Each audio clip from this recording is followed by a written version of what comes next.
সকলকে জানাই আমার তরফ থেকে শুভ নববর্ষের প্রীতি শুভেচ্ছা ও ভালোবাসা এবং 1433। তো দেখো দেখতে দেখতে আমাদের বছরটাও কেটে গেল আর আমরা নতুন বছরে পাও দিতে চললাম। তোমরা তো অনেকেই জানো যে আমরা সকালবেলায় গিয়েছিলাম মামা বাড়ি আর সকালবেলা থেকে এখন এসেছি ঘরে। তো এটা ছিল আমার নববর্ষের দিনের জামা। তো মাম্মাম আর আমি সকাল করে স্নান করে পুজো করে তারপরে দুপুরবেলা লাঞ্চ করে আমরা এখন হচ্ছে দুজন মিলে বেরোচ্ছি সন্ধেবেলায় ঘুরতে।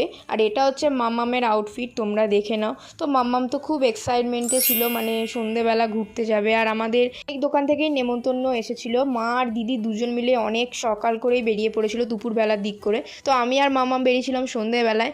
তো যেহেতু চৈত্র সেল কেটে গেছে তাও দিদি হচ্ছে এই জুতো দুটো কিনে দিয়েছে আর কি। তো জুতোগুলো কিন্তু বাটা কোম্পানির, খুবই ভালো আর হাফ দামে দিয়েছে আর কি, 20% মাত্র ডিসকাউন্ট দিয়েছে।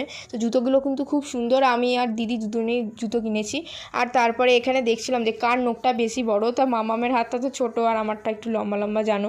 তো এখানে মামাম বসে বসে বদমাইশি করছিল। তারপরে মা বললো যে দেখ আজকে নববর্ষ, একটু অন্তত পড়তে বস। তো মায়ের কথা রাখার জন্য আমি একটু পড়তে বসেছিলাম। আর এমনিতেও আমি নববর্ষের দিন একবার হলেও পড়তে বসি, কারণ সারা বছরটা যেন পড়ি, কারণ সারা বছর তো আমি ফাঁকি মারি সত্যি কথা বলতে। তো তারপরে মামাম এখানে পায়েতে আমার বরফ দিয়ে দিচ্ছিল। লাঞ্চ অ্যান্ড ডিনার দুটো খাবারই কিন্তু খুব দারুণ ছিল আজকের মেনু। তো দেখা হচ্ছে এরকমই সুন্দর সুন্দর মিনি ব্লগে। তো আজকের মতন বাই বাই।